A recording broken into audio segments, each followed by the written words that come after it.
네,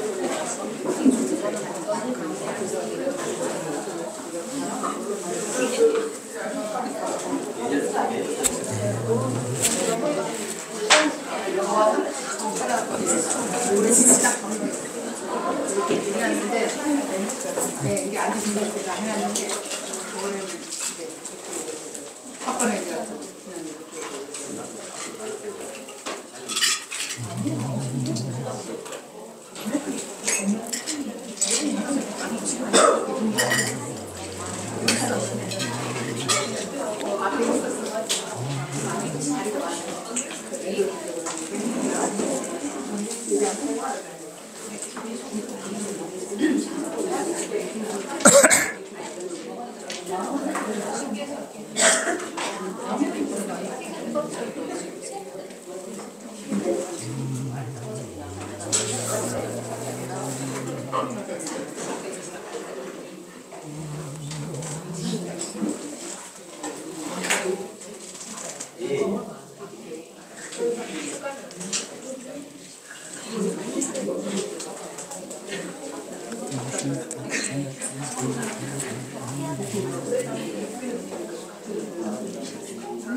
예, 반갑습니다.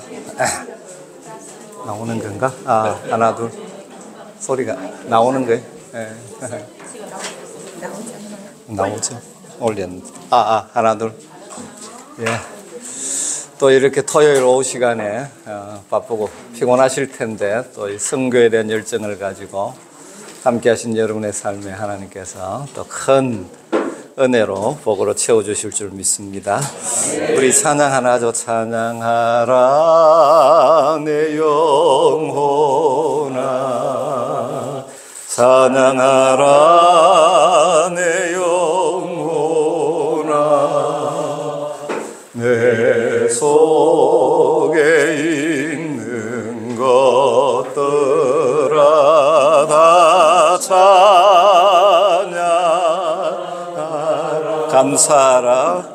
감사라 내 영혼아, 감사라 내 영혼아,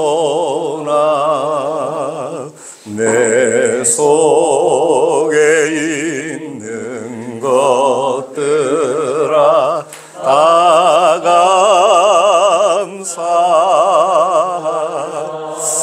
기도하겠습니다. 하나님 감사합니다. 이 토요일 시간 또 저희들이 하나님 우리에게 명령하신 귀한 선교에 대해서 더 깊이 알고 또 실천하기를 소망하며 이 자리에 모였습니다.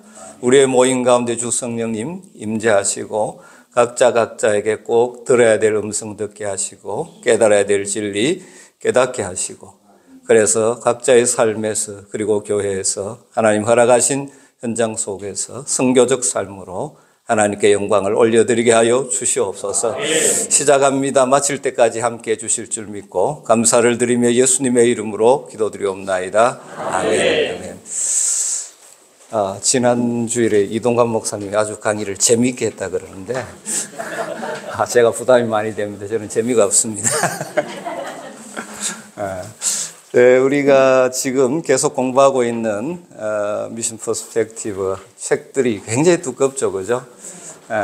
내용도 굉장히 많고 조금 자세히 읽어보시면 참 좋겠는데, 이제 오늘이 성경적인 관점, 그러니까 다르게 말하면 선교에 대한 성경적인 기초의 마지막 시간이 되겠습니다. 지금까지 여러분들이 쭉 들어오셨는데 제가 그 책을 또 읽으면서 또 제 나름대로 좀 정리를 해서 여러분에게 소개를 하려고 합니다.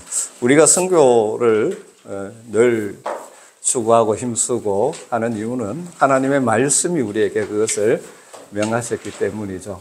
그래서 오늘의 제목이 복음을 자유롭게 함 이렇게 되어 있습니다. 좀 아주 이상하게 보이는 표현인데 복음을 자유롭게 한다는 그 말이 무엇인가 하면 간단하게 말씀드리면 오늘 할 내용의 핵심 주제는 그것입니다.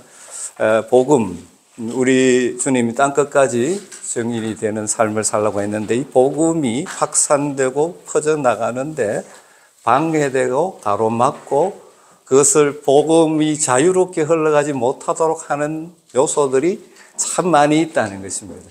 그것들을 풀어서 복음이 잘 흘러가게 해야 한다 하는 것이 이제 가장 중요한 핵심이죠. 우리 주님 마지막 명령이 땅끝까지 이르러 내 증인이 되라는 것인데 모든 민족에게 복음을 전하라는 것인데 이 일이 다양한 요소에 의해서 가로막힌다는 것이죠. 그것들을 풀어줄 수 있어야 된다 하는 것입니다. 이게 땅끝까지 이르러 복음이 증인되는 모든 열방을 제자 삼는 일이 하루아침에 이루어지는 일이 아니지 않습니까? 그리고 다양한 그 환경과 여건을 통해서 장애물을 만나게 되죠. 그것을 어떻게 뛰어넘고 극복해서 하나님의 나라의 복음이 흘러가게 되는가 하는 것이 이제 오늘 다루는 핵심의 초점입니다. 특별히 초대교회 조금 자세히 다루겠습니다만 초대교회에서 가장 큰 장벽은 이 민족의 장벽이죠. 민족의 장벽. 예루살렘 팔레스타인 중심으로 이 복음이 시작되었고 믿는 사람들이 처음에는 다 주님의 제자들이 유대인들입니다. 그죠? 유대인들은 뿌리 깊게 선민의식이라는 이 생각을 가지고 있고 이방인들을 취급하지 않는 그런 문화 속에 살던 이들이 주님이 모든 족속을 이야기했지만 이 민족의 벽을 뛰어넘는다는 것이 또 민족의 벽이라는 것에 담겨 있는 여러 가지 요소가 있지 않습니까?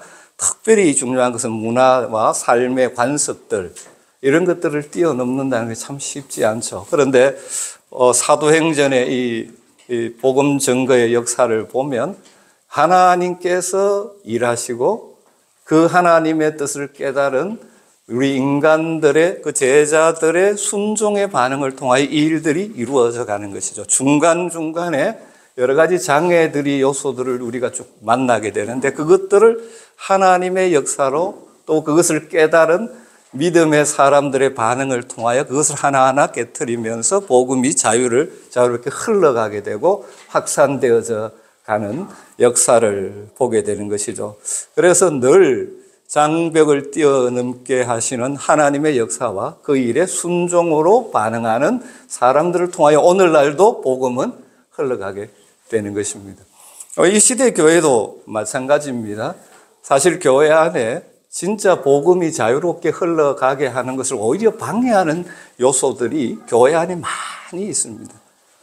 때로는 전통이란 이름으로 때로는 이때까지 우리 교회가 그렇게 해왔다는 그런 명목으로 그래서 사실은 복음이 자유롭게 흘러가는 것을 오히려 교회가 방해하는 경우가 참 많이 사도행전의 역사를 보면서 우리가 오늘 이 시대의 성도로서 이런 우리 속에 있는 요소들이 무엇인지를 성령께서 여러분이 깨우쳐 주시고 그래서 그것을 뛰어넘어서 정말 우리가 복음이 자유롭게 흘러가게 되는 통로로 쓰임 받아야 한다 하는 것이 사실은 오늘 긴 강의의 메시지의 핵심이라고 할 수가 있습니다.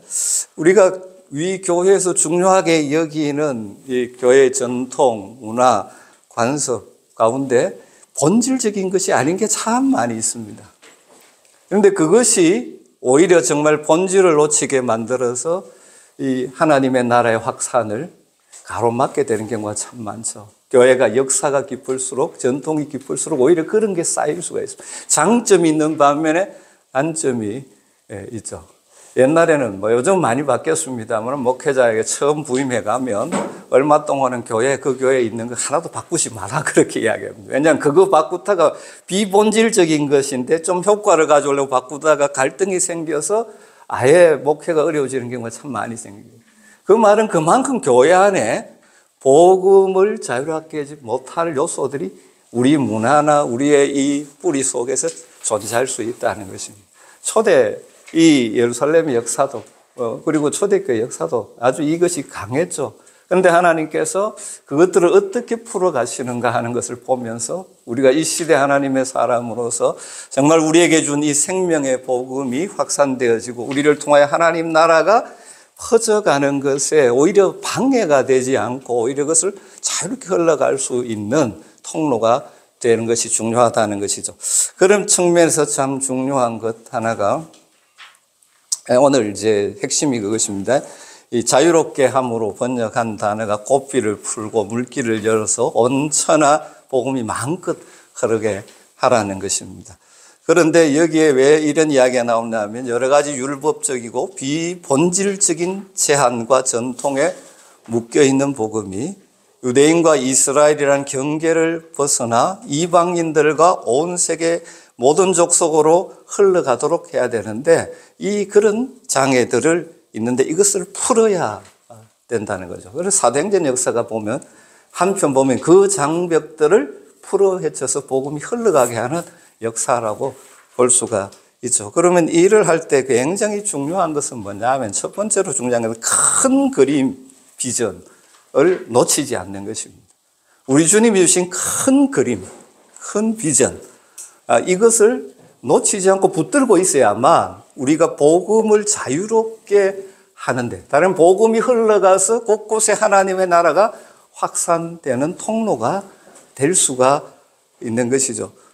우리 주님 보여주신 큰 그림, 제자들에게 마지막 계속 강조하신 큰 그림이 무엇입니까? 사도행전 누가복음 24장에 보면 그것이 나오죠. 복음을 자유롭게 함에 있어서 주님은 제자들에게 큰 그림의 비전을 제시하셨습니다. 아마 제자들이 이해하지 못했을 거라고 저는 생각합니다. 원래 유대 땅, 유대 민족만 생각하고 있는 자들입니다. 예수님의 제자가 되었고 예수님을 따라가면서 다니면서 하나님 나라에 대해서 배웠고 그래서 하나님 나라 백성이 되었지만 그들이 생각하고 그들이 있는 그곳은 유대 땅, 그곳이 그들의 어쩌면 한계였을 것입니다. 그런데 주님은 뭐라고 말씀합니까? 모든 민족을 이렇게 주님 말씀하십니다. 여러분 제자들이 예수님의 말씀을 처음에 제대로 이해할 수 있었겠습니까? 모든 민족을. 주님은 큰 그림, 큰 비전을 지금 제시하는 것입니다. 왜냐하면 복음이 흘러가게 함에 있어서 가장 기본적인 것이 우리가 놓치지 말아야 될 것이 주님이 제시하신 이 큰 그림을 놓치지 말아야 된다는 것이죠. 엠마오로 내려가던 두 제자를 우리 주님 찾아오시죠. 그들은 예수님에 대한 기대가 있었죠. 그들이 가지고 있는 정치적인 메시아관을 따라서 젊은 랍비, 이 사람이 우리 민족을 이 로마의 압제로부터 구원할 메시아라고 생각하고 열심히 따라다녔는데 예수님이 십자가에 돌아가시고 말았습니다. 그들의 기대가 산산조각 나서 슬픈 마음을 안고 고향으로 지금 내려가고 있는 중이죠. 우리 주님 찾아오셔서 그들을 만나주시죠. 그리고 말씀을 풀어주십니다. 그래서 그들의 가슴이 다시 뜨거워지면서 다시 예루살렘으로 올라가게 되어지죠. 그래서 그들을 향하여 예수님 뭐라고 말씀하셨느냐 하면 미련하고 선지자들의 말한 모든 것을 마음에 드디 믿는 자들이여 이렇게 말하신 거죠. 그러면서 그리스도가 이런 고난을 받고 자기의 영광에 들어갈 것이 아니냐 말씀하면서 성경을 풀어주시는 것이죠. 그들이 지금까지 가지고 있었던 메시아 상이 잘못되었음을 깨우쳐 주시면서 예수님이 십자가에 돌아가시는 일이 그들이 낭망할 일이 아니라 하나님이 하나님의 구원의 계획을 이루어 가시는 과정이라는 사실을 그들에게 깨우쳐 주신 것이죠. 십자가의 죽음과 부활로 많은 사람을 모든 민족이 하나님의 백성 되게 하는 길을 여신 사건이 예수님의 십자가의 사건이다 라고 그들에게 깨우쳐 주죠. 그래서 그들이 다시 예루살렘으로 올라갑니다. 다락방에 다른 제자들과 함께 모였을 때 예수님 찾아오셨죠. 그러면서 예수님이 하신 말씀이 중요한 말씀이 47절 있죠. 47절 우리 같이 한번 영상에 있으니까 읽어볼까요? 또 그의 이름으로 죄사함을 받게 하는 회개가 예루살렘에서 시작하여 모든 족속에게 전파될 것이 기록되어서 너희는 이 일의 점이라. 하나님의 원래 계획은 무엇입니까? 예루살렘에서부터 모든 족속에게 이 회개의 복음, 죄사함의 복음이 전파될 것이고 너희들이 이래 증인이라고 말씀을. 하나님이 가지신 교회, 예수님이 주신 큰 그림은 뭡니까? 모든 족속입니다. 모든 족속. 우리가 잘 아는 사도행전 1장 8절도 마찬가지죠. 사도행전 1장 8절도 같이 한번 읽어볼까요? 오직 성령이 너희에게 임하시면 너희가 권능을 받고 예루살렘과 온 유다와 사마리아와 땅끝까지 이르러 내 증인이라. 예수님이 제시한 그림 뭡니까? 땅끝입니다. 땅끝. 그러니까 누가복음이나 사도행전의 기록자 같죠? 다 누가지 않습니까? 누가가 제시하는, 우리 주님이 제시하는 큰 그림, 부활하신 주님이 성천하시기까지 40일간 계시면서 사도행전을 보면 말씀하신 핵심은 하나님의 나라라고 말씀했죠. 그러면서 너희들이 성령을 받기까지 예루살렘에 머물라고 말씀하셨습니다. 조금 다음 주제가 이제 성령에 대한 주제인데 그것은 그때 다룰 것이고, 그러면서 주시는 위대한 명령이 바로 무엇입니까? 예루살렘, 온 유다, 사마리아, 땅끝까지. 예수님의 큰 그림은 땅끝입니다. 여러분, 우리가 복음이 흘러가게 하려면 이 예수님의 큰 그림을 놓치지 말아야 돼요. 우리가 무엇을 하든지 우리 주님이 제시하신 이 큰 그림, 이 땅끝, 모든 민족, 열방, 이 그림을 놓치지 말아야 됩니다. 그래야 제대로 선교를 할 수가 있죠. 많은 경우 이 시대에 뭡니까? 우리의 이 생각이 내 가정, 좀 넓혀서 내 교회, 특별히 우리가 이 내 교회에 매여 있을 때가 참 많습니다. 한국 모든 개신교회가 그렇지만 개신교가 개교회주의이기 때문에 이 내 교회, 이걸 우리가 하나님의 일을 한다는 것에 중요한 요소긴 하지만 이 주님의 큰 그림이 아니라 내가 제안해 놓은 범위로 제한시킬 때 복음이 막히는 것이죠. 내 교회 생각하면 뭘 못합니까? 정말 땅끝까지 복음이 흘러가게 하는 일에 교회를 섬긴다고 하면서 오히려 장애가 되는 경우가 참 많죠. 그래서 우리가 선교를 이야기할 때, 이 복음을 이야기할 때 가장 기본적으로는 큰 그림을 늘 마음에 담고 있어야 됩니다. 우리 하나님, 우리 주님이 제시한 큰 그림이 뭡니까? 모든 민족, 열방, 땅끝입니다. 제가 목회를 하면서 이 교회를 어쨌든 이렇게 무엇을 하더라도, 선교를 하더라도 교인들의 마음을 이렇게 묶어서 가야 되기 때문에 교인들을 설득시키고 이렇게 해야 되는데, 사실은 이 많은 성도들의 그림이 땅끝이 없어요. 말은 이야기, 우리 주님의 제자들처럼 열방 민족 하는데 일부 성도들은 그 이야기하면 가슴이 불타지만 많은 성도들은 관심이 없어요. 내 삶 현장, 내 가정, 내 교회. 그러니까 복음이 확산되고 나가는 것에 오히려 이제 방해가 되죠. 그래서 선교에 대해서 이야기하면 재정이 어떻고 뭐가 어떻고 그 이야기가 틀린 이야기가 없어요. 막 논리적으로 이야기하면 할 말은 없는데 가장 문제는 무엇입니까? 우리 주님이 제시하시는 큰 그림을 생각하지 않고 있다는 거예요. 여러분, 선교를 하면서 늘 기억하십시오. 큰 그림, 땅끝, 모든. 여러분, 교회를 하면 교회에서도 마찬가지입니다. 이 큰 그림을 놓치지 않고 큰 하나님의 나라의 한 일부로서 내가 속한 교회를 생각해야 돼요. 내 교회를 넘어 하나님의 나라를 늘 볼 수 있어야 복음을 자유롭게 해요. 어쩌면 오늘날 선교를 방해하는 것이 역설적이게도 교회일 수도 있는 것이죠.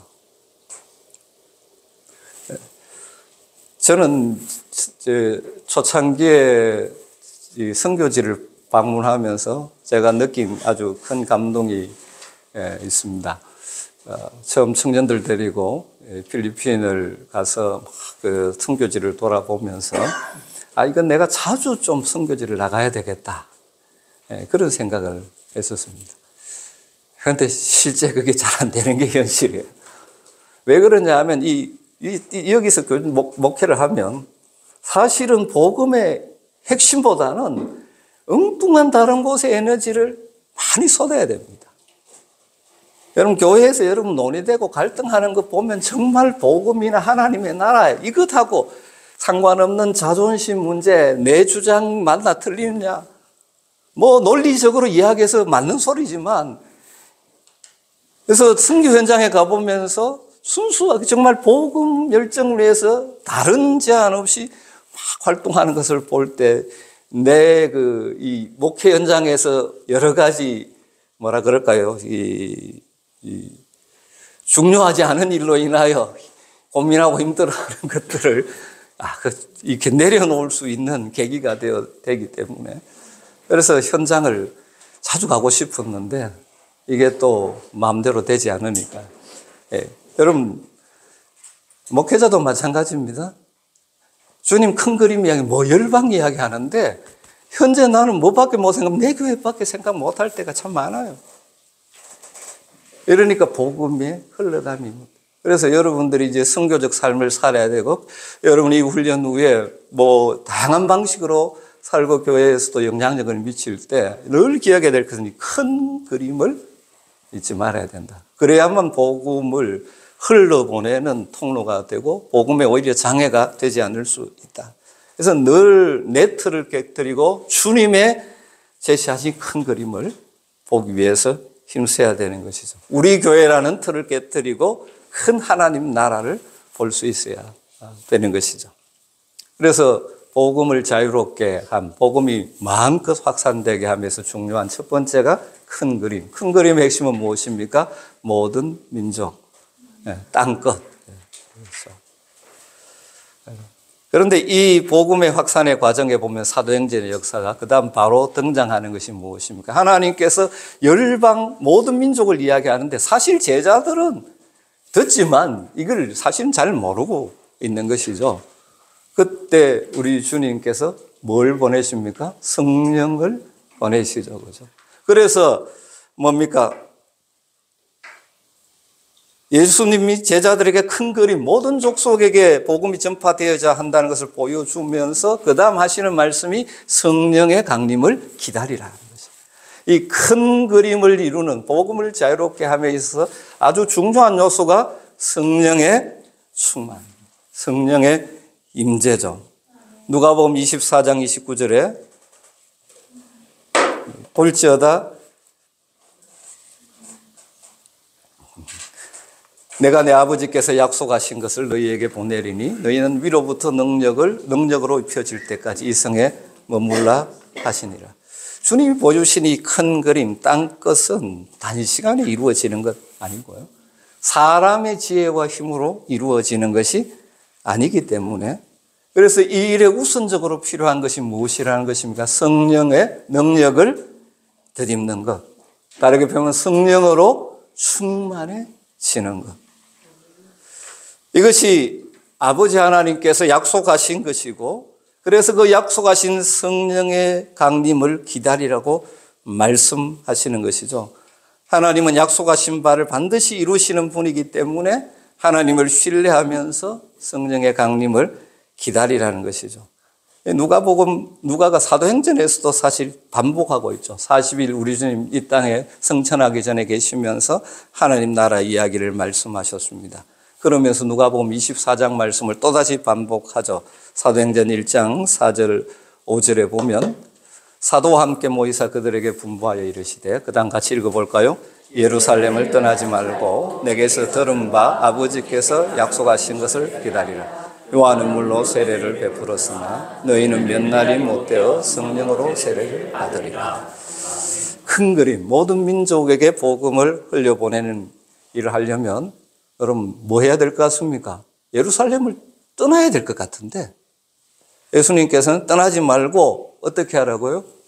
내게서 들은 바 아버지께서 약속하신 것을 기다리라. 성령의 임재를 기다리라.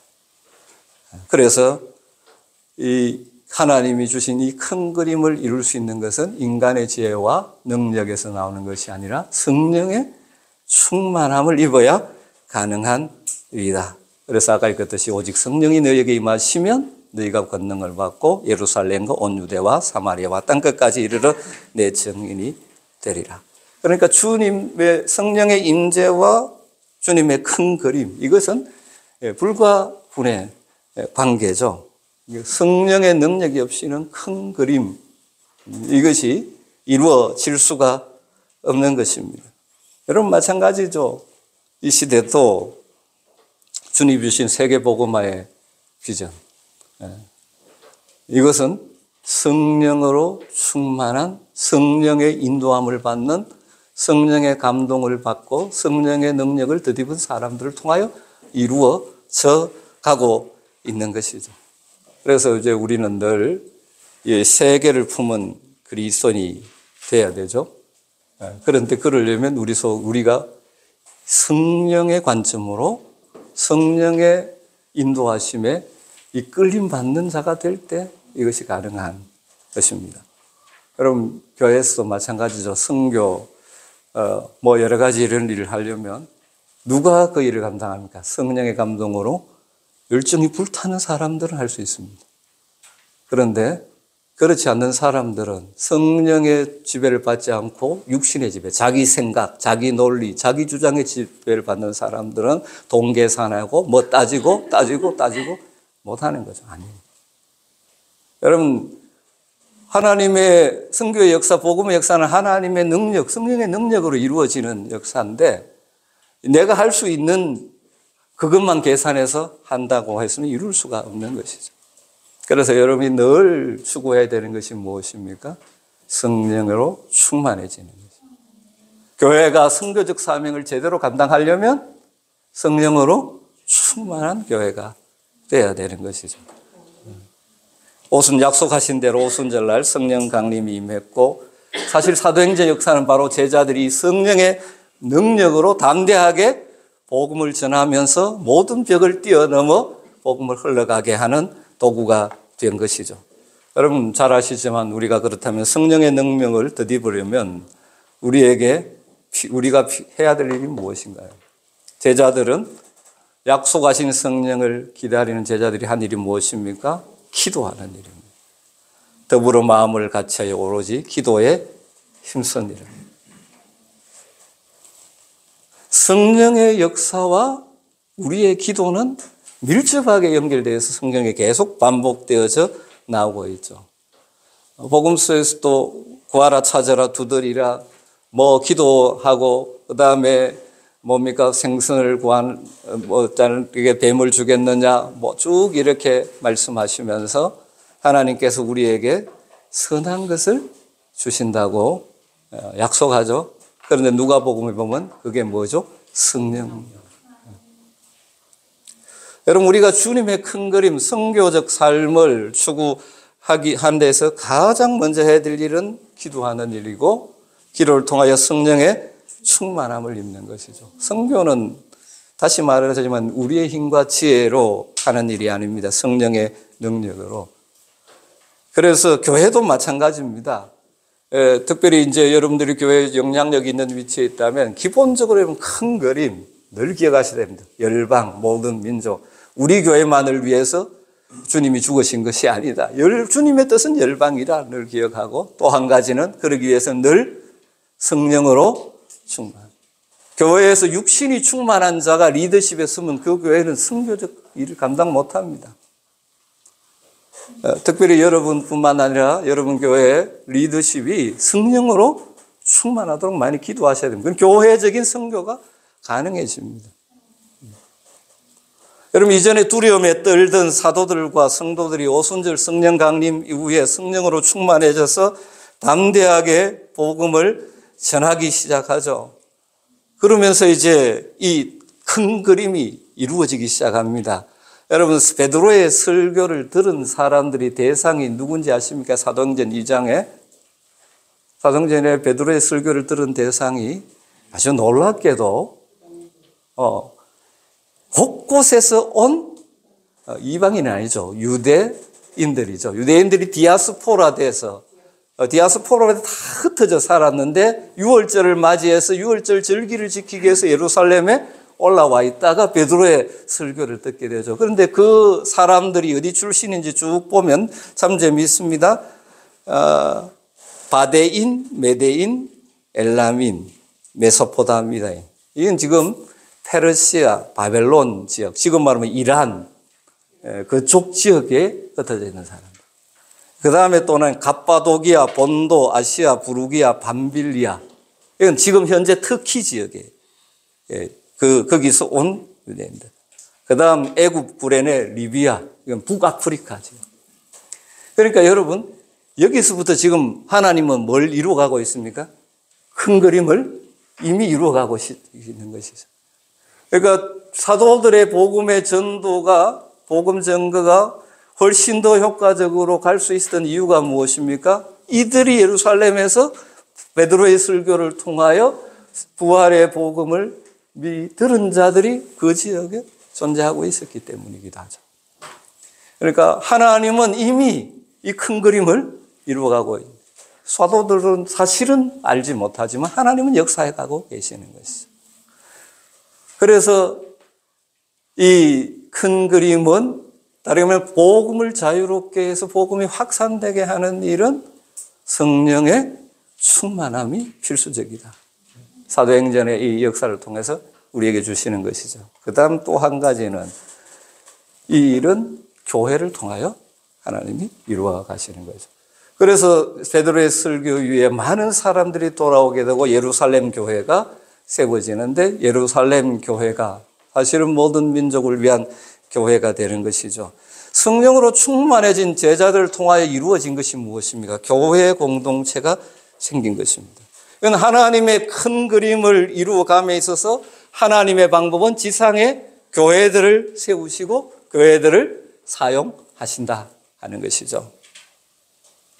그런 의미에서 건강한 교회를 만드는 것은 하나님의 큰 그림, 복음이 흘러가게 함에 있어서 너무나 중요한 요소, 통로가 된다 하는 것입니다.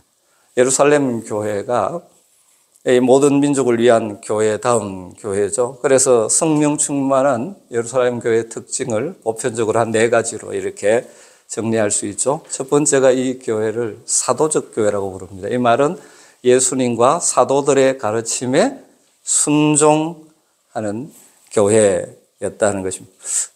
제 설명 가운데 그 책에 없는 것들도 좀 들어가 있습니다. 그냥 들으시면 되겠습니다. 있는 것도 제가 빼먹는 것도 있고 그렇게 들으시면 좋겠습니다. 사도행전 2장 42절에 보면 그들이 사도의 가르침을 받아 서로 교제하고 떡을 떼며 오로지 기도하기를 힘쓰니라. 건강한 교회, 그래서 복음을 흘려보내는 통로가 될 교회가 되기 위해서 중요한 것은 사도적 교회가 되어야 됩니다. 사도적 교회가 된다는 것은 사도들의 가르침을 계승하는 교회가 되어야 한다는 것이죠. 사도의 가르침이 오늘 우리에게는 무엇을 통해 주어집니까? 신약 성경에 기록된 것이 사도들의 가르침이지 않습니까? 이 신약 성경의 사도들의 가르침을 통해서 계속 그 말씀의 건강한 교회로 세워가면 건강한 교회를 이루고 복음을 자유롭게 하고 흘려보내는 교회로 쓰임받을 수 있는 것이죠. 중세교회가 이 하나님의 큰 그림을 잃어버리다 보니까 교회의 다움을 상실하게 되어지죠. 그래서 타락하고 무너지고. 여러분, 왜 교회가 변질되어집니까? 뭘 놓쳐버리니까. 여러 가지 요인이 있지만 핵심은 사도들의 가르침을 놓쳐버리니까. 교회의 변질은 말씀으로 가르치고 훈련하는 일을 잃어버리거나 그것이 약화되어지면 그렇게 됩니다. 요한계시록에 소아시아 7교회가 나오는데 그 가운데 한 교회가 사대교회가 있죠. 사대교회를 향하여 주님 말씀하시기를 살았다는 이름은 있으나 실상은 죽은 자로다, 그렇게 말합니다. 외형적으로는 교회가 엄청난 그런 교회가 되어 있는데 실상은 죽었다는 것이죠. 왜 죽었느냐? 그 이유를 그러므로 너희가 어떻게 받았으며 어떻게 들었는지 생각하고 지켜 회개하라. 이 말은 그들이 과거의 사도적 가르침을, 말씀의 가르침을 받았는데 잊어버리고 있다는 거예요. 말씀은 잊어버리고 다른 것들이 들어오면서 교회는 죽어가는 것이죠. 생명력을 상실하는 것입니다. 여러분, 개인적으로도 사도적인 가르침을 다르게 하면 말씀의 가르침을 늘 받는 성도가 돼야 살아있는 성도가 되고 복음의 영향력 있는 성도가 되고 교회적으로도 사도적 가르침을 계승하는 교회가 되어질 때 교회가 교회다워지며 다르게 말하면 복음을 주님의 큰 그림을 이루어가는 교회가 되는 것이죠. 그러지 않으면 자기 교회만 생각하고 이 주님의 큰 그림은 잊어버리고 자기들끼리 즐겁고 행복한 것에 머물다 보면 나중에 교회는 세상의 어떤 그 친목단체 수준으로 전락하면서 생명력을 상실해 가는 것이죠. 지상에 그런 교회들이 얼마나 많습니까? 여러분, 그렇기 때문에 개인적으로 여러분 날마다 말씀 묵상을 통하여 이 말씀의 가르침이 여러분의 삶에 영향을 미치도록 하셔야만 주님의 큰 그림에 동참하는 아주 복 있는 인생을 살아갈 수 있는 것이고, 그럼 교회적으로도 말씀으로 성도를 양육하고 함으로 교회가 사도적 가르침을 계승하는 교회가 되도록 여러분 늘 기도하셔야 되는 것이죠. 두 번째가 예배적 교회 이렇게 표현했습니다. 성전과 집에서 성찬을 나누며 예배하는 교회, 날마다 마음을 같이하여 성전에 모이기를 힘쓰고 집에서 떡을 떼며 기쁨과 순전한 마음으로 음식을 먹고 하나님을 찬미하며 주님의 큰 그림을 이루는 교회가 되기 위해서 다르게 말하면 예배가 살아있어야 돼요.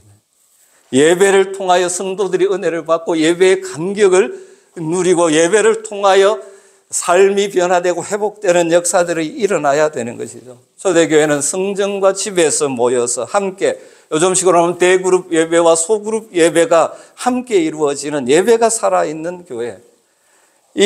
그래서 하나님의 임재를 경험하는 성도들이 되어질 때 하나님의 큰 그림을 늘 보게 되죠. 우리는 연약한 인간이기 때문에 하나님과의 이 관계가 무너지면 자꾸 자기중심적인 그 신앙으로 전락하기가 참 쉬운 것입니다. 그래서 예배 가운데 하나님의 영광을 보고 성령의 임재를 경험하고 회복의 은혜를 누릴 때 우리가 그리스도의 제자답게 살아가고 삶의 현장에서도 선교적 삶을 살고 그러한 공동체가 되어질 때 복음에 영향력을 미치게 되는 것이죠. 그래서 여러분 개인적으로나 교회를 위해서 기도할 때 여러분의 교회가 예배가 살아있는 교회가 되도록 늘 기도하셔야 되는 것이죠. 하나님은 그런 교회를 통해서, 그런 성도를 통해서 오늘도 일하시는 것입니다. 세 번째가 나누는 교회이죠.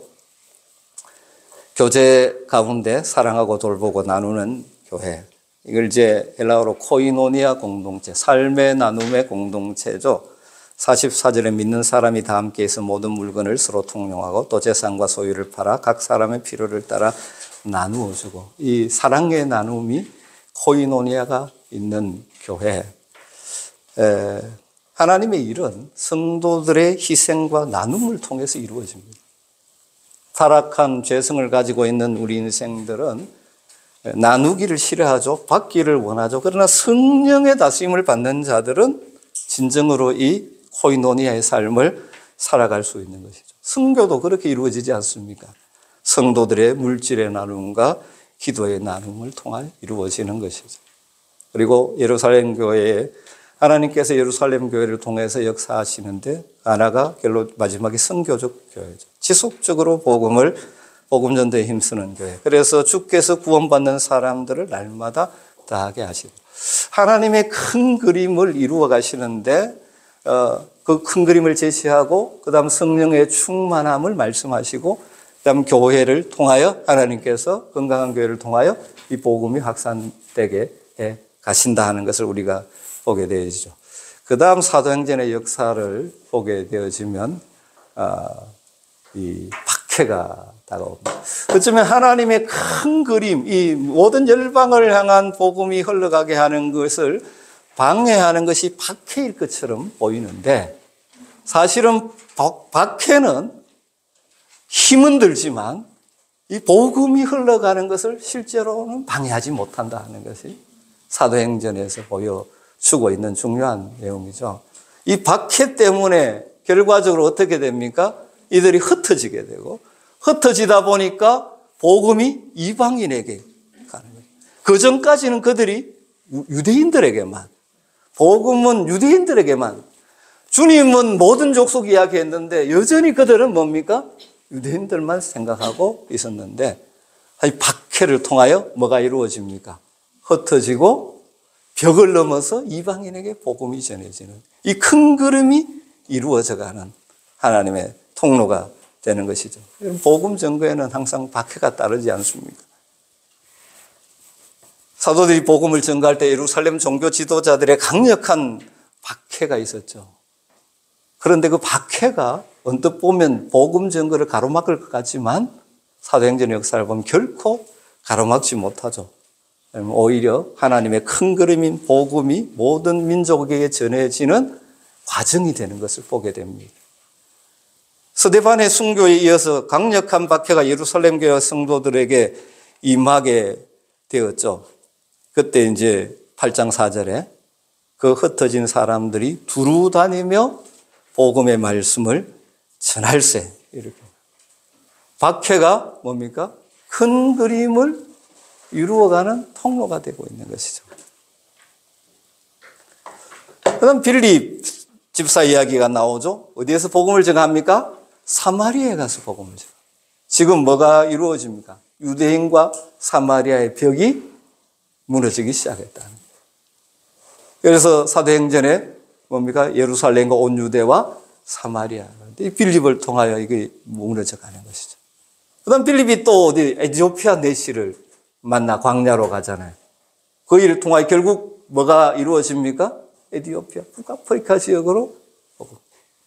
하나님께서 이 빌립이 그런 까지 이해를 못했겠죠. 그러나 성령의 충만을 따라 순종해 가니까 뭘 이루어지기 하나님의 그림들이 이루어져 가기 시작하는 거죠.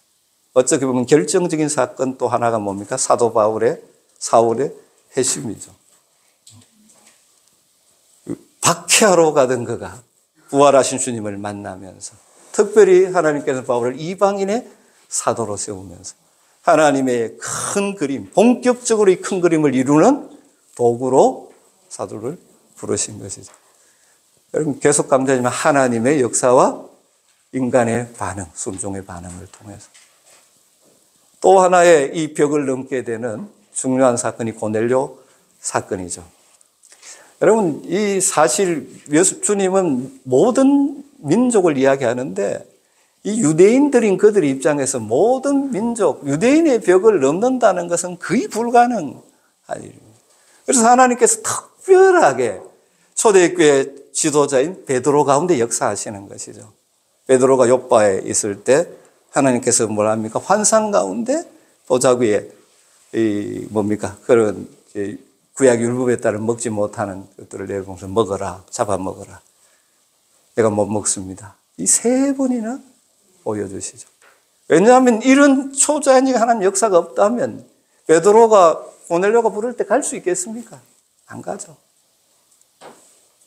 반면에 또 고넬료 가운데 기도 가운데 하나님께서 베드로를 청하라고. 그래서 베드로가 가서 그에게 복음을 전할 때 성령이 임하신 것을 보면서 이방인에게도 성령이 임하는구나. 이제 하나님의 큰 그림을 따라서 민족의 벽을 뛰어넘을 수 있는 중요한 계기가 이루어지는 것이죠. 고넬료는 로마 군대의 백부장이지 않습니까? 성경은 그를 하나님을 경외하는 자라고 그렇게 설명을 합니다. 하나님을 경외하는 자, 이 개념을 조금 이해하는 게 좋은데, 하나님을 경외하는 자, 영어로 God fear인데, 이건 이제 이방인들 가운데 그 당시 사회가 굉장히 도덕적으로 부패하고 문란하고, 여러 가지 철학이 있고 하지만, 이 사회의 그 상황 속에서 소망 없이 답답한 사람들이 참 많이 있었다. 그런데 유대인들이 여호와 종교를 가지고 또 해당에서 그들이 매일 안식일마다 모여서 하는 일들을 보고 그들의 삶을 보면서 뭔가 다르다는 생각 가운데 이방인들 가운데 유대인 해당 예배에 참석하는 자들이 꽤 많이 있었습니다. 사도 바울의 선교 현장을 가보면 그런 경우가 참 많이 나오죠. 이를 이제 God fear라고 말합니다. 그런데 유대교로 완전히 개종은 하긴 너무 어렵죠. 개종하려면 할례도 받아야 되고 여러 가지 요소들이 많이 있습니다. 그러다 보니까 개종은 못하고 뭡니까? 유대인 회당 예배에 참여하는. 그래서 여호와 하나님을 알고 구약을 알고 그래서 하나님을 예배하고 섬기는 자들이 이제 갓피어르, 고넬료와 같은 사람들이 그 당시에 꽤 많이 있었죠. 그런 이죠. 그래서 이방인으로서 여호와의 종교에 관심을 가지고 회당에 참여하고 있는 그래서 그 정신을 따라 구제도 하고 기도하고 이렇게 사는 가운데 하나님께서 특별하게 부르셔서 역사하셨죠. 당시 사도들은 다 유대인들입니다. 그래서 유대인에게만 복음을 전하죠. 그것을 넘어 주님 말씀하신 큰 그림으로 나가는 것은 큰 장벽입니다. 그런데 하나님께서 놀랍게도 누구에게? 초대교회, 어떻게 보면 최고의 지도자 가운데 하나인 베드로에게 놀랍고 신비롭은 환상을 보여주시기까지 하시면서 이 벽을 뛰어넘게 하시고 그래서 고넬료의 가정에 복음을 전하고 성령이 동일하게 임하는 것을 보게 하심으로 유대인의 벽을 넘어서 이방인에게로 나가게 하는 역사하시는 것이죠. 초대교회 당시 가장 복음을 얽매는 것이 바로 이 유대인의 벽이었죠. 이걸 이제 뛰어넘게 하시는 출발이 되는 것입니다. 그 다음 이제 안디옥 교회, 사도행전의 안디옥 교회 13장에 나오죠. 본격적으로 이방인에게 복음을 전하는 교회가 되죠. 잘못된 것 같은데 11장일 것 같은데 19장 11장인 것 같은데 한번 확인을. 안디옥에 이르러 유대인에게만 말씀을 전하는데 처음에는 그들도 어떻게 했어요? 유대인에게만 말씀을 전했어. 안디옥은 지난번 여러분 특히 지진 나면서 안디옥을 다 알고 계시죠. 가장 피해받은 곳이 안디옥이니까 시리아 안디옥, 터키의 동남 지역이 그 당시에 로마의 이 도시 가운데 3대 도시 가운데 하나인 안디옥. 이곳에 이제 흩어진 이 유대인들이 가서 그리스도인들이 가서 복음을 전할 때 처음에는 그들도 벽을 못 듣고 유대인들만 전하기 시작했습니다. 그런데 그중 구브로와 고레네, 북아프리카 쪽에서 온 사람들이죠. 이들이 안디옥에 이르러 헬라인에게도 말하여 주 예수를 전파하니 주의 손이 그들과 함께 하심에 많은 사람들이 주께로 돌아오니라. 안디옥 교회가 본격적으로 유대인과 이방인이 함께하는, 우리가 이방인 중심의 교회로 이제 세워지는 것이죠. 그래서 모든 민족이라는 하나님의 그림이 더 구체적으로 이루어지고 이 안디옥 교회가 결국 바울과 바나바를 선교사로 파송하면서 이 벽을 넘은 하나님의 복음을 흘러가게 하는 아주 결정적인 교회로 쓰임받게 되는 것이죠. 아까도 잠깐 전개했지만 바울과 바나바가 바울의 선교 전략이 터키와 그리스 지금 말하면 그 지역을 1, 2, 3차 전도 여행을 하면서 복음을 전하는 사도행전의 쭉 역사를 보면 바울의 선교 전략이 어떻습니까? 보면 1차적으로 대도시 중심입니다. 왜냐하면 그 지역의 복음을 전하면 주변을 확산시키는 것이기 때문에 그러면서 복음을 전할 때 바울 사도의 첫 번째 찾아가는 곳이 어디입니까? 유대인의 회당을 찾아갑니다.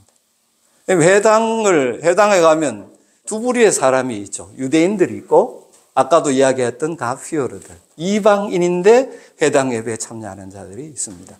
이방인인데 회당 예배에 참여하는 사람들은 늘 열등감을 가지고 있어요. 완전한 유대교인이 아니기 때문에. 그런데 바울이 이제 복음을 풀어 설명하기 시작하면서 그리스도 예수 안에서 남자나 여자, 주인이나 종이나 자유인이나 유대인이나 헬라인이나 다 하나라는 갈라디아서 3장 28절에 복음이 들어가게 되면서 이들 가운데 이제 믿고 유대인들 가운데도 있지만 이들 가운데 믿는 자들이 생기면서 바울이 그다음 어떻게 합니까? 다른 회당, 그렇게 되면 반대하고 바울을 박해하는 자들이 나오면 회당에서 떠나 다른 곳에서 쉽게 말하면 교회 공동체를 만들고 그 지역 교회를 세워가게 되는 것이죠. 바울 선교의 전략이 굉장히 중요한 것이죠. 그리고 그것은 우리 주님이 사실은 이루어 놓으신 일들을 사용하는 겁니다. 그래서 갈라디아 4장 4절에 때가 참에 이렇게 그리스도를 보내셨다는 말이 나오는데 초대교회에 그렇게 빨리 복음이 확산될 수 있었던 여러 가지 여건들을 하나님께서 만들어 놓으신 것이죠.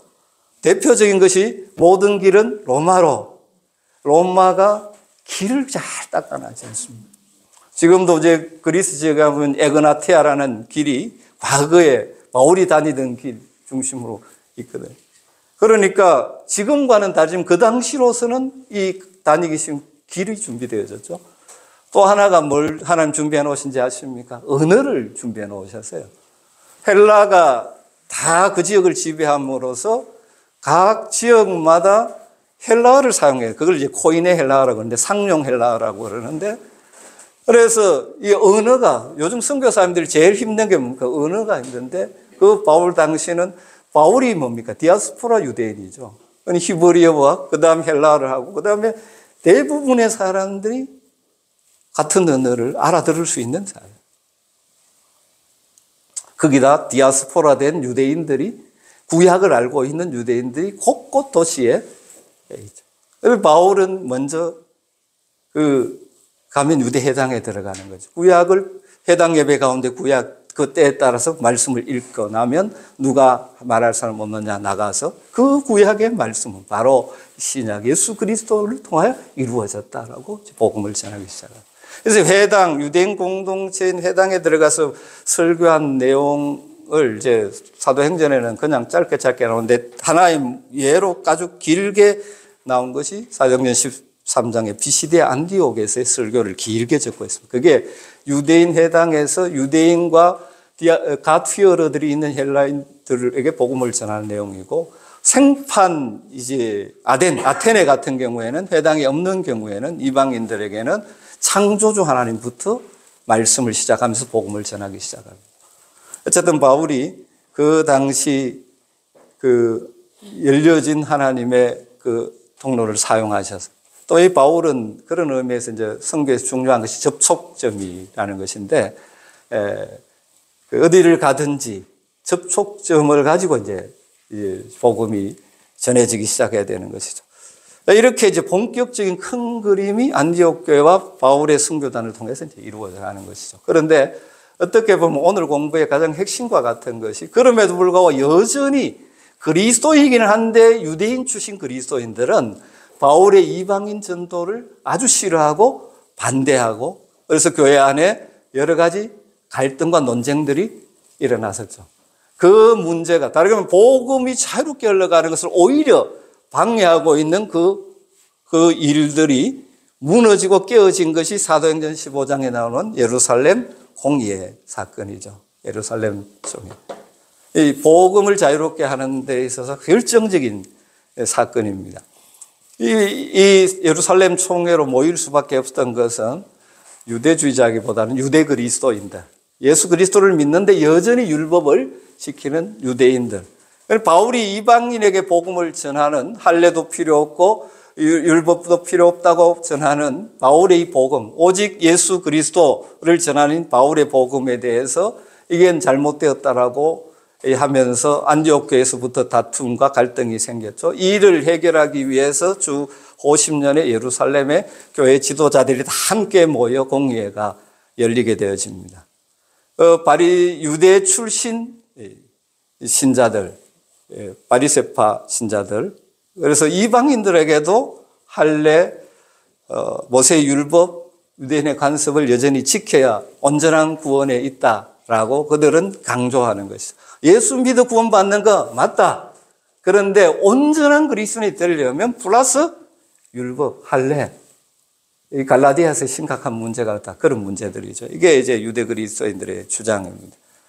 거기에 대해서 이제 베드로는 어떻게 하면 고넬료 사건을 통해서 하나님께서도 이 벽을 넘어 이방인에게 복음을 전하게 하시고 그들 가운데도 성령이 임하는 것을 봤기 때문에 고넬료 사건을 예시하면서 이방인들도 하나님의 은혜로 구원받는 것이다라고 베드로가 먼저 이야기하고, 그 다음 사도행전 15장 보면 바울과 바나바가 이 전도 여행을 하면 통해서 이방인들 가운데 하나님이 행하신 놀라운 일들을, 복음의 역사를, 구원의 역사를 간증하기 시작하는 것이죠. 그리고 마지막 결론은 누가 냅니까?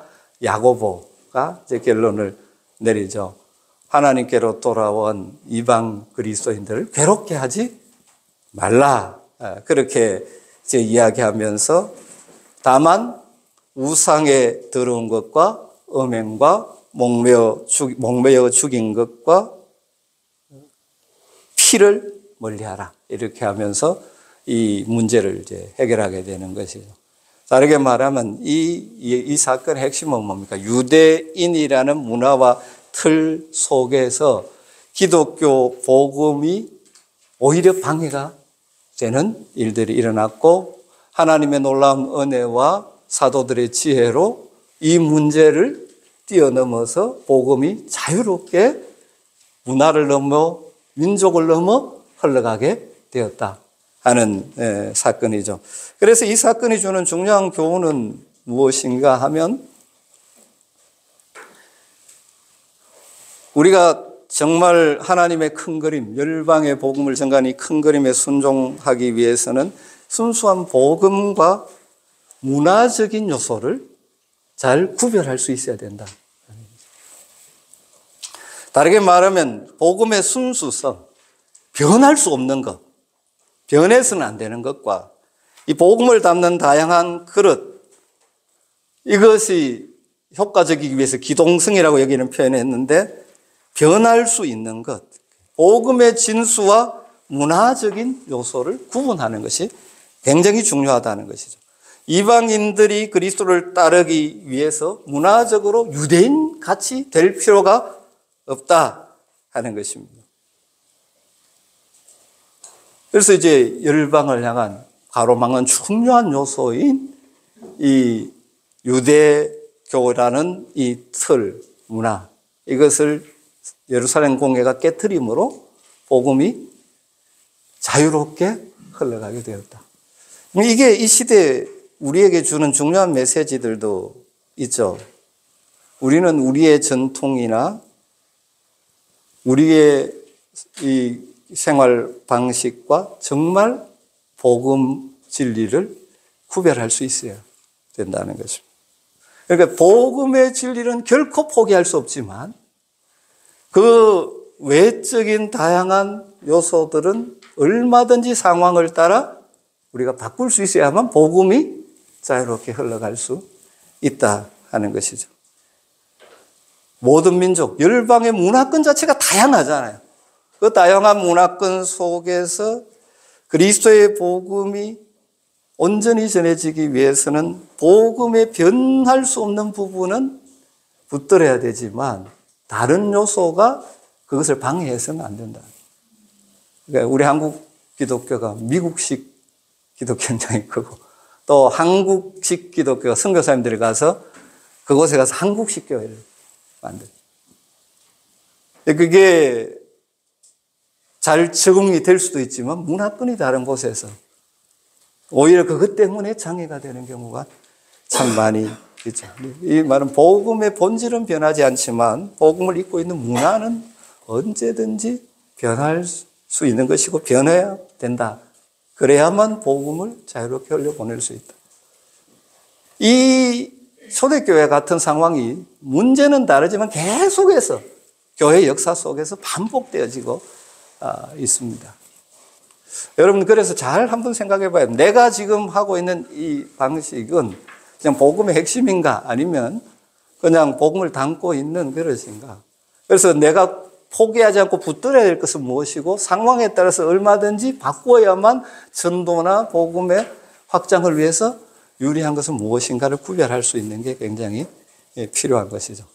그래서 이제 그 부분에 대한 중요한 원리 가운데 하나가 이것입니다.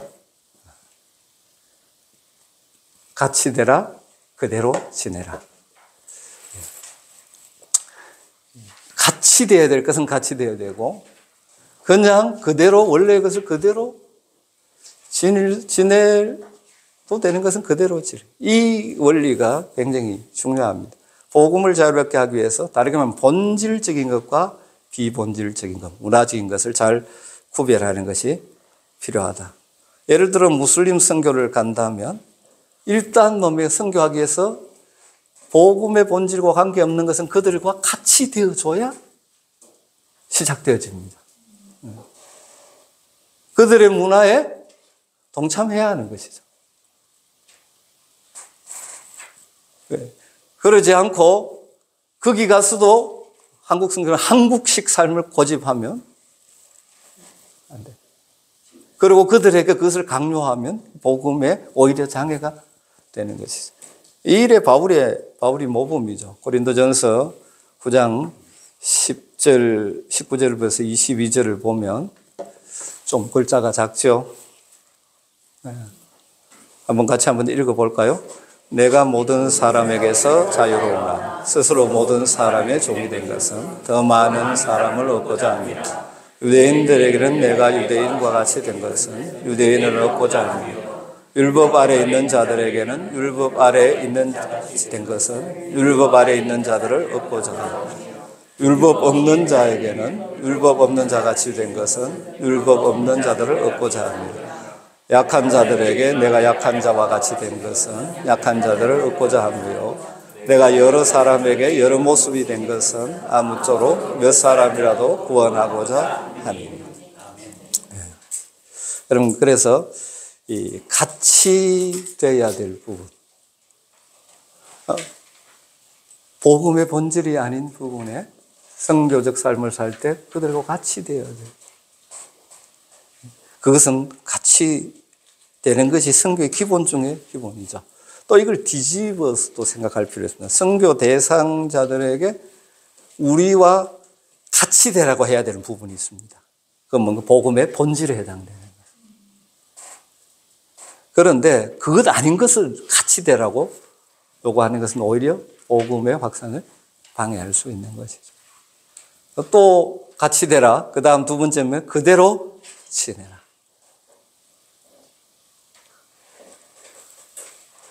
그대로 지내라. 선교 대상자들에게 이게 복음의 본질과 관계없으면 그대로 지내도록 하는. 예를 들어 무슬림에서 그리스도를 믿게 된 사람이 생겼다. 그러면 예를 들어 한국 선교 사람은 한국식 신앙생활을 하라고 강요할 필요가 없는 것이죠. 그들의 복음의 본질, 신앙의 본질 문제가 아니고 문화, 생활 방식, 관행 이런 것들이라면 그냥 그대로 지내도 되는 것이죠. 왜냐하면 그것 때문에 사실은 본질이 아닌 다른 것 때문에 어려움을 당하고 고통을 당하게 할 필요는 전혀 없는 것이죠. 이 바울 사도가 이 부분에 대해서도 굉장히 실제적인 지침을 고린도 전서 7장 17절 20절에서 주고 있습니다. 이것도 같이 한번 읽어볼까요? 오직 주께서 각 사람에게 나눠주신 대로 하나님이 각 사람을 부르신 그대로 행하라. 내가 모든 교회에서 이와 같이 명하노라. 할례자로 부르심을 받은 자가 있느냐? 할례를 받지 말라. 할례 받는 것은 아무것도 아니요 할례를 받지 아니하는 것도 아무것도 아니로되 오직 하나님의 계명을 지킬 따르니 각 사람은 부르심을 받은 그 부르심 그대로 지내라. 형제들아 너희가 각각 부르심을 받은 그대로 하나님과 함께 가라. 부르심을 받은 상태, 그걸 본질이 아닌 바꿀 필요가 없는 것이죠. 이게 복음을 흘러가게 하면서 중요한 원리가 같이 되라, 그대로 지내라. 이걸 잘 구별하고 적용하는 것입니다. 자, 마무리 빨리 좀 가도록 하겠습니다. 이 복음을 흘러가게 하는 데 있어서 굉장히 중요한 것이 사도적인 열정입니다. 책에서 굉장히 강조하는데 열정이라는 단어가 원래 고통받다라는 라틴어에서 유래했는데 어떤 것을 갈망한 나머지 그것을 갖기 위해서 무엇이든지 희생할 수 있는 마음가짐, 이걸 열정이라고 하죠. 우리가 이 주님의 큰 그림을 이루는 선교적 삶을 살려고 하려면 사도들이 가졌던 이런 열정이 우리 속에 회복되어야 한다는 것이죠. 열방이 예수님을 예배하는 것을 위해 살기로 의도적으로 선택한 삶의 태도, 이게 사도적 열정의 중요한 핵심이죠. 그래서 주님의 보냄을 받은 자, 사도, 아포스톨로스, 보냄받은 자죠. 하나님 주님의 보냄을 받은 자로서 열방이 주님을 예배하는 그 삶을 살도록 하기 위해서 자신이 고통을 감수하고 희생을 감수하고 그 길을 걸어가는 것이 이제 사도적 열정이죠. 우리가 선교적 삶을 삶에 있어서 굉장히 중요한 것이 바로 이 열정입니다. 사도적 열정을 가진다는 것은 구체적으로 어떤 것을 이야기하는가 할 때 네 가지로 설명할 수 있죠. 사도적 포기. 많은 사람은 대가는 지불하지 않고 바울 사도 같은 열매를 맺으려고 하는 경우가 생깁니다. 이건 아니죠, 그죠? 바울은 나는 날마다 죽노라. 내 주장, 내 자아, 내 욕심을 날마다 죽이는 것이죠. 세상에서도 자신의 일에 열정을 가지고 살아가는 자들이 결과를 내죠. 세상적인 것, 일시적인 것을 위해서 자신의 다른 것을 포기하는 열정의 사람들도 있는데, 우리 그리스도인들은 영원한 가치가 있는 이 하나님의 나라와 복음을 위해서 포기할 것을 포기할 줄 아는 열정이 우리에게 필요하지 않겠습니까? 다르게 말하면 사도적 포기가 필요한 것입니다. 믿음의 삶을 또 우리에게 주어진 사명의 길을 잘 걸으려면 다 누리고 할 수 없죠. 포기할 것을 포기할. 좋은 것이지만 더 좋은 것을 위해서 포기할 줄 아는 것. 이게 우리에게 있기를 주의 이름으로 축복합니다. 두 번째가 사도적 기도입니다. 이 사도적 열정을 유지하고 계속 그 길을 갈 수 있었던 비결이 무엇일까요? 그들이 기도 생활에 있는 것이죠. 여러분, 기도 없이는 포기와 희생이 어렵죠.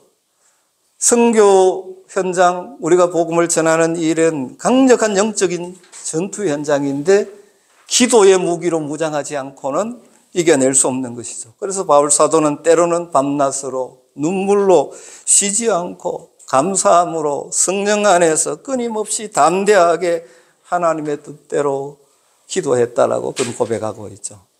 사도적 열정이 회복돼야 되는데 그것을 위해서 필요한 것은 사도적 기도죠. 다음 세 번째, 사도적 초점입니다. 무엇인가를 열심히 하는 것도 굉장히 중요하지만 그 열심히 방향이 맞아야 되죠. 방향, 초점이 맞아야 됩니다.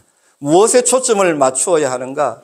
하나님이 원하시는 그 일에 우리가 초점을 맞춰야 되죠. 선교적 삶은 무엇입니까? 모든 열방이 하나님을 예배하는 그 날이 다가오기를 위해서 우리가 일하는 것인데 그 초점이 해야 돼요. 선교적 삶을 산다는 것은 다양한 일을 하죠.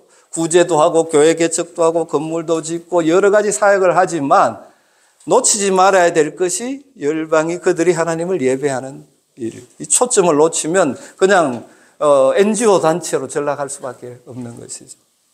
그 다음 마지막으로 사도적 의사결정. 예를 들면 바울 사도가 예루살렘으로 올라가는 길에 고난과 위협이, 생명의 위협이 있다는 이야기를 들음에도 불구하고 어떻게 합니까? 예루살렘으로 올라가기로 결심하는 것이죠. 왜냐하면 그것이 하나님의 뜻이고 하나님의 영광을 드러내는 일.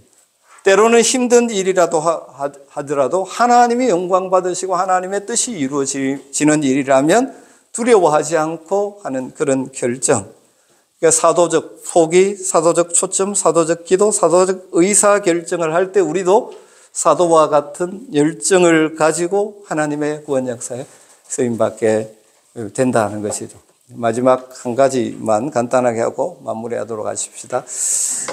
사도단, 이제 사도행전에 보면 안디옥 교회가 바울을 비롯한 바나바를 비롯한 한 선교단을 파송하잖아요. 그래서 이 책은 그것을 아포스톨릭 밴드, 사도단이라고 그렇게 이야기합니다. 그래서 파송한 교회와 사도단이 연결이 되어 있으면서 서로 독립적인 어떤 요소를 가지고 초대교회의 선순환을 통해서 복음을 전거해졌는데, 그래서 하나님의 이 선교의 이 두 구조가 이때부터 해서 계속 교회 역사상에 있어 왔다 하는 사실을 이 책에서 좀 강조하고 있는 것 같습니다. 안디옥 교회의 파송을 받은 사도반, 안디옥 교회가 금식하고 하나님의 인도를 따라 보냈죠.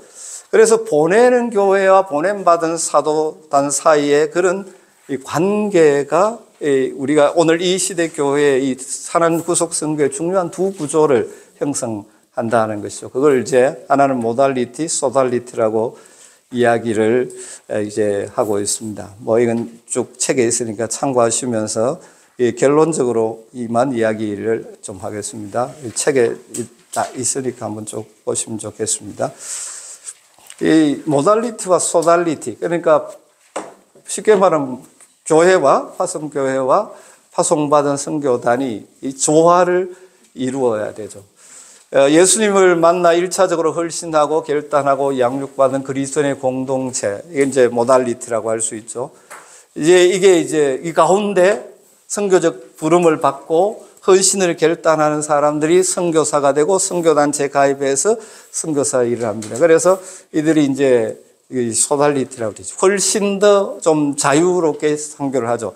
그런데 이들의 복음을 증거를 통하여 결국 선교지에 뭐가 이루어집니까?